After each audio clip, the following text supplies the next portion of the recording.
മേഘങ്ങൾ എത്ര മൂടിയാലും സൂര്യൻ അസ്തമിക്കുന്നില്ല. അതുപോലെ ദുഃഖങ്ങൾ വന്നാലും ജീവിതത്തിന്റെ പ്രകാശം നിലനിൽക്കും. ഈശോ മിശിഹായ്ക്ക് സ്തുതിയായിരിക്കട്ടെ. നാം ഇന്ന് വിചിന്തനം ചെയ്യാൻ പോകുന്ന വചനഭാഗം വിശുദ്ധ മർക്കോസിന്റെ സുവിശേഷം 10-ാം അധ്യായം 32 മുതൽ 34 വരെയുള്ള വാക്യങ്ങളാണ്. പീഡാനുഭവവും ഉദ്ധാനവും 3-ാം പ്രവചനം. തന്റെ പരസ്യ ജീവിത കാലത്ത് ഈശോ അനേകം പേരാൽ പിന്തുടരപ്പെട്ടു.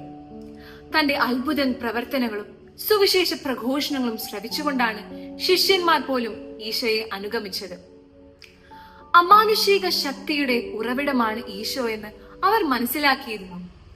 മത്സ്യം വർദ്ധിപ്പിക്കുന്നു, വെള്ളം വീഞ്ഞാക്കുന്നു, രോഗികളെ സുഖപ്പെടുത്തുന്നു, തന്റെ പിതാവായ ദൈവത്തിന്റെ രാജ്യത്തേക്ക് എല്ലാവരെയും ക്ഷണിക്കുന്നു. എത്രയും സന്തോഷവും സംതൃപ്തിയും നിറഞ്ഞ ഒരു ജീവിതമായിരുന്നു ശിഷ്യന്മാർ കരുതിയത്. എന്നാൽ ഈശോയ്ക്ക് സത്യാവസ്ഥ അറിയാമായിരുന്നു. താൻ പുരോഹിതന്മാർക്ക് ഏൽപ്പിക്കപ്പെടുമെന്നും അവിടെ ഘോരമായ പീഡനങ്ങൾ അനുഭവിക്കുമെന്നും ഈശോ അറിഞ്ഞിരുന്നു.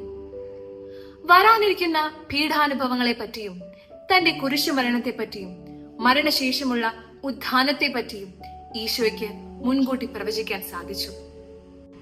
തനിക്കുണ്ടാകാൻ പോകുന്ന പീഡകളെ പറ്റി പറഞ്ഞുകൊണ്ട് ശിഷ്യന്മാരുടെ മനസ്സിനെ ധൈര്യപ്പെടുത്തുകയാണ് ഈശോ ഇവിടെ ചെയ്യുന്നത്. തന്നെ പിന്തുടർന്നാൽ ക്ലേശങ്ങളും ത്യാഗങ്ങളും സഹിക്കേണ്ടി വരുമെന്ന് ഈശോ ശിഷ്യന്മാരെ പഠിപ്പിക്കുന്നു. Life is not a bed of roses. ജീവിതത്തിൽ എപ്പോഴും സന്തോഷം മാത്രമല്ല നമുക്കുണ്ടാകുന്നത്. നാം പ്രവർത്തിക്കുന്ന മേഖലകളിൽ, നാം ആയിരിക്കുന്ന ഇടങ്ങളിൽ ഏറെ സഹനങ്ങളിലൂടെ, ഏറെ തിരസ്കാരങ്ങളിലൂടെ നാം ചിലപ്പോൾ കടന്നു പോയേക്കാം. എന്നാൽ അവിടെയെല്ലാം നമ്മുടെ മനസ്സിനെ ധൈര്യപ്പെടുത്തിക്കൊണ്ട് നമ്മുടെ കർത്താവായ ഈശോ മിശിഹായുടെ കുരിശുമരണ ഉദ്ധാനങ്ങളിലൂടെ നാം ശക്തി ആർജിക്കണം. സ്വയം ഉദ്ധാനം ചെയ്ത മിശിഹ നമ്മയും നിത്യമരണത്തിൽ നിന്ന് ഉദ്ധാനം ചെയ്യുമെന്ന് നാം വിശ്വസിക്കണം. ക്രൂശിതനായ കർത്താവിന്റെ തിരുമുറിവുകൾ നമ്മുടെ ജീവിതത്തിന് ബലവും ധൈര്യവുമായിരിക്കട്ടെ എന്ന് ആശംസിച്ചുകൊണ്ട് ഞാൻ എന്റെ വാക്കുകൾ നിർത്തുന്നു. നന്ദി, നമസ്കാരം.